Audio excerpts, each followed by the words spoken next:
Hi, I'm Heidi from Garden Crossings, and today I have for you the AquaPot insert that can go into the AquaPot lights or into any container that you already have. So let's go ahead and take this apart and just look at the different components here of the AquaPot insert and see what it all comes with.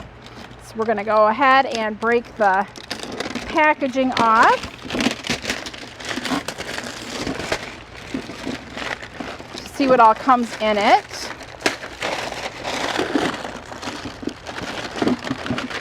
Looks like there's a couple pieces. Woo. Just set that over there. So what we have here is I have the system that works in both a square container, or you can just get rid of this and use it in your own round type pot. So this is a fitting that is an optional fitting if you have square containers that makes it adaptable into your square containers. So we'll set that down. Let's take this little top part off. So here is the water reservoir for the AquaPot insert. This holds 2.9 gallons of water. So you can see there's no holes in the bottom. Like I said, it's a reservoir. It's going to hold the water. This here, you can see there's little holes in the side of this cone that's going to drop down into the water basin, and this is where your plants are going to take up the water from. So this sets down in the water. Once we plant it into the pot, I'm going to kind of show you a little bit more, but you're going to want to make sure we pack the dirt nice and tight in there. The dirt's going to be up atop of this insert, and what's going to happen is it's going to create kind of like a wicking system. When you have the soil down there that's wet, it's going to wick up to the soil on top. Your roots are going to pull the water, and that's how it waters your plants.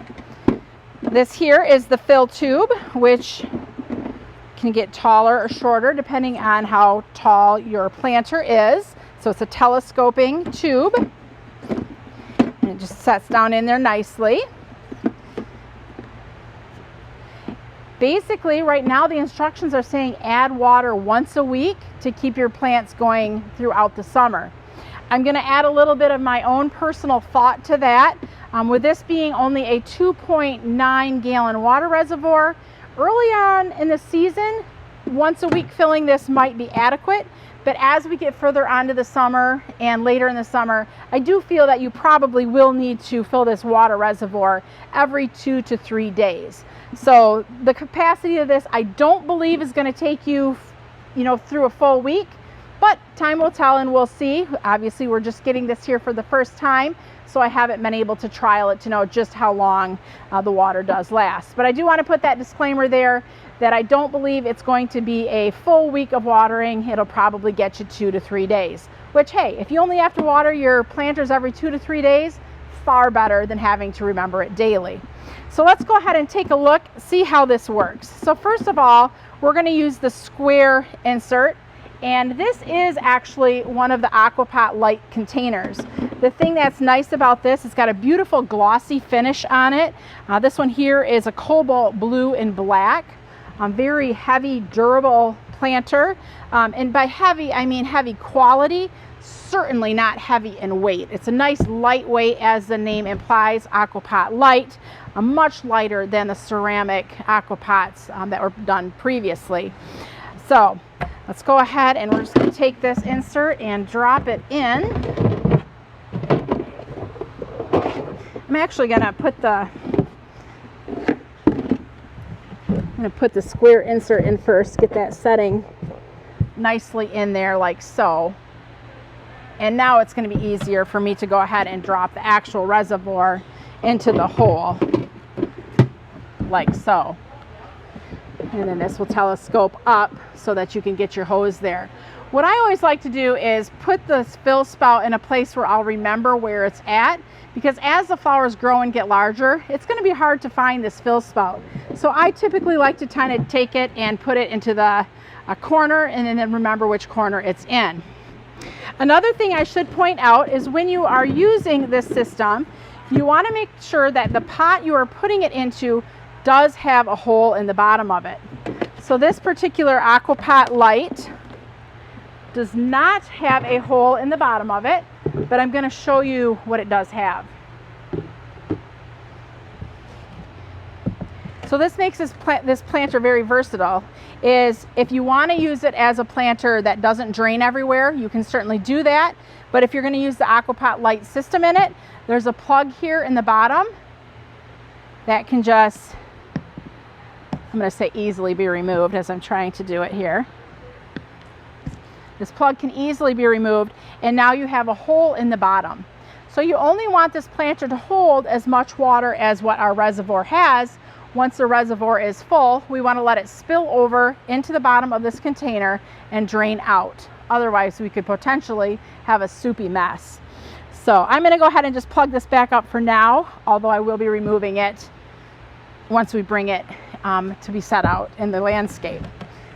So let's show you how the system works though in a pot that's your own. So obviously I don't need the square ring because this is a round pot. Can't put a square peg into a round hole. So I'm going to take this system and I'm going to just set it into this container here. Now I want to make sure that there's a hole in the bottom of this container, which I don't believe there is. So we'll be drilling a hole in the bottom of this container to let any extra water out. So here is what the AquaPot Lite system looks like in my container. Just got to get that to set on there. I'm tipping it sideways, so it's kind of tipping over. That's what's going on there. And again, the telescoping will come up as high as my container. And that just easily fits in place. Come on. Let's see, I'm going to try to hold it so you can see it better. So there we go. So it nicely fits in place. So you want to make sure that your pot is big enough to hold this system, because once we start planting, do you see we have about 8 or 10 inches or so from the base of this AquaPot liner. So there's plenty of soil volume that will be allowed in this pot. If your pot is shorter than this one, you may not have enough soil volume. So I would make sure that you have at least 8 to 10 inches from the top of this AquaPot insert to the top of your planter to give your plants plenty of soil to grow into. All right, so I think, you know what, let's go ahead and let's plant up the actual AquaPot Lite and show you how this is done. A lot of transferring back and forth here, but we'll get it. All right, so as I mentioned, we're going to put the telescoping fill tube in the back corner of the pot. That way we know where it's located. And I'm going to go ahead and grab some soil and get this filled up, and then we'll go ahead and get it planted. So I have my pot partially filled with the soil, and this soil is very dry, light, and fluffy. So I'm going to go ahead and just lightly moisten it a little bit before we get started. Woohoo! There we go. I'm just going to work that water in a little bit, just so the soil is just a little bit moist before I start planting. There we go. Now it's just a little bit more moist. So that will help with planting and also helping with water absorption. So one thing to point out is when we get this all planted up, the first few waterings you want to do, you want to water from the top down, because you want to make for sure that the soil is fully saturated with water. If you start off by watering through the fill tube, your soil isn't going to fully saturate, and it won't create that wicking effect that is needed with these self-watering planters. So pro tip is water the first 2-3 times from the top down. Let the soil get fully immersed with water. That way it can continue and do the wicking effect throughout the rest of the summer. So that tube that was in the bottom of our insert had those holes in it, and that's where the water is going to soak through into the soil and up to the roots of your plants. So let's go ahead and get this planted. I've got a few plants set aside, so I'll grab those and show you what we're going to put into this container. Before we continue with the planting process, I am going to be reading you the step-by-step instructions that come on the AquaPot insert. So, how to use your new AquaPot Lite. Set the AquaPot's insert into an empty planter and extend the adjustable water tube. pack potting soil firmly into the soil wick, which was that cone-shaped reservoir we had in there. Then fill the rest of the planter. Mix in 2 ounces of Proven Winners Continuous Lease fertilizer into the soil. So I'll be doing that in just a minute. And then add 2 ounces into the adjustable water tube. Instead of doing the 2 ounces of the continuous release, I'm going to be putting a couple scoops of the water soluble down into the tube. So I'm going to change up the rules a little bit on what I'm doing. Plant your favorite Proven Winner plants, of course, and water thoroughly to initiate the water wicking. Like I said, we're going to water the first couple times from top down before we rely on the actual reservoir to do the watering of our plants. So finish by using your hose or watering can to fill the water reservoir. Set a reminder to refill your AquaPot planters once a week. Now, like I said earlier, we're going to try it once a week and see if once a week gets us by. But if we find that we need to refill every 2 to 3 days, especially during the heat of the summer, I do recommend just checking and making for sure that you're not running dry. That's the worst thing you can do, is run dry on your planters. So let's go ahead and shake some of the continuous release fertilizer into our planter.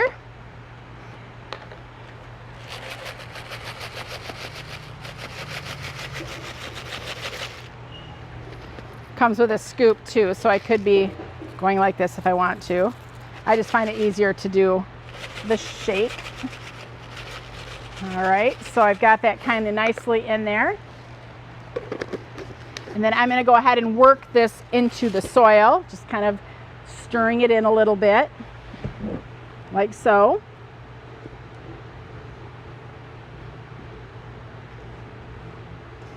All right, perfect. Now we're going to go ahead and start the planting process. So I went out into the garden center and selected some of the plants that I thought would look nice. It is end of season right now, it's August, and we still have a great selection of annuals available. So we have lots of good choices. So this is what I am going to be using. Now again, I want to say it is end of season, so these plants are much larger than what they'd be if you're watching this in the spring. So all of our annuals are in the eco-friendly pots. I am not going to be planting these eco-friendly pots into my container. Do not do that. So we're going to go ahead and just break the tabs to get the plants out easier.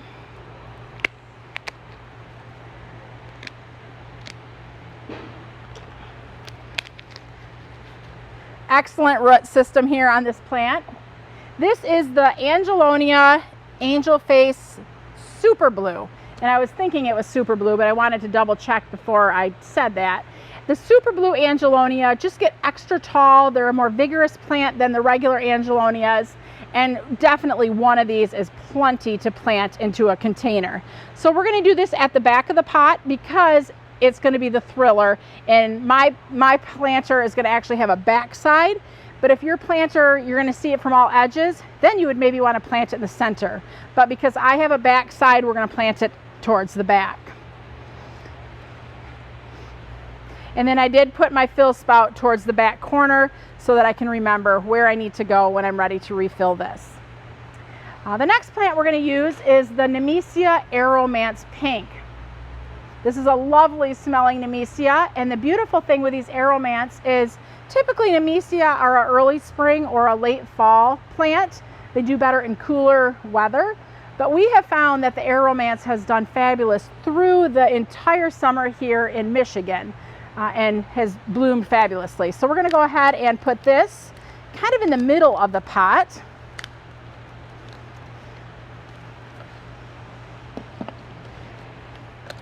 It's kind of just a little bit of a filler there. Next, I have the Mizu. This is Mizu, Duranthus Mizu Trailing Red. So this is going to be a filler. This is going to be a spiller that's going to spill over the front of our container.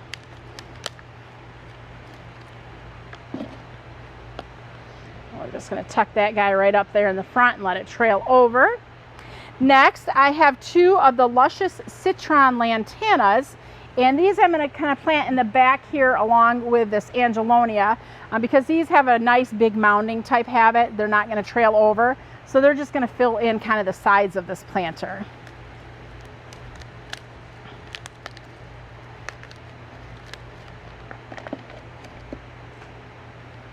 You can see these biodegradable pots are already starting to break down, which is the intention of them. So we'll go ahead and set that there. And I love how the yellow here of the citron is pulling out just that little eye there of the Nemesia. I'm a very symmetrical person, so when I plant, things have to balance out. How many of you are symmetrical and how many of you it's okay to just kind of go haphazard? I'd love to know. And by haphazard, I'd say that in the nicest way. There we go, kind of putting those in the back. And then I did choose the Supertunia Bordeaux as the Supertunia of choice. The nice thing with the Supertunias, if you're not familiar with them at all, is these are petunias that do not need any deadheading. So basically you can plant them, you got to keep them fertilized, but you don't have to sit there and pick at them to keep them flowering all summer long. So that is the pure beauty of the Supertunia petunias, is I like to call them the no-pick petunia. So I need to add a little bit more soil in here.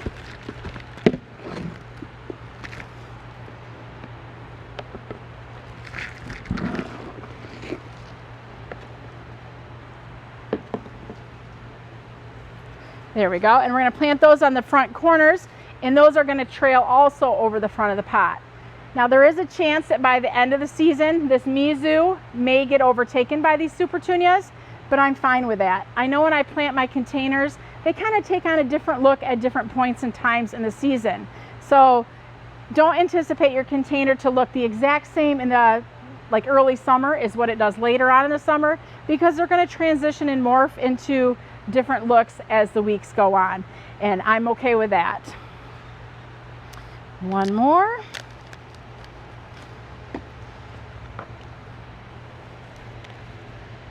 All right, now I'm going to go ahead and fill in all the gaps. I need a lot more soil in this container.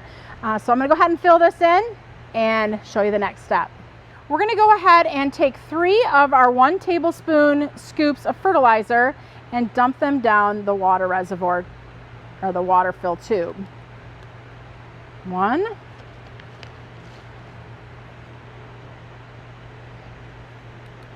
2. I'm going to kind of just scoop the and 3. And this is something you're going to want to do every time you refill the reservoir, because remember, fertilizer is key to keeping your annuals looking fabulous. Remove my spray nozzle. That way I have just the normal hose end. I'm going to stick that down that tube and go ahead and fill it up. Now there is some water already in that reservoir from us watering top down.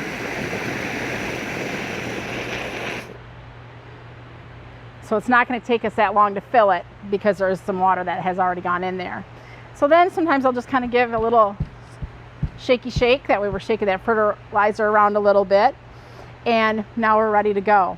I'm going to check this again in 3 days and see if I feel like it needs more water or not. If it doesn't, great, I'll check it in another couple days. If it does, I'm going to go ahead and put the water soluble fertilizer down the tube, fill the water until it drains out the bottom, and be ready to go for a few more days. If you have any questions or comments on the AquaPot Lights or on the AquaPot Inserts, please feel free to leave the comments below. Thanks for watching. I'm Heidi from Garden Crossings.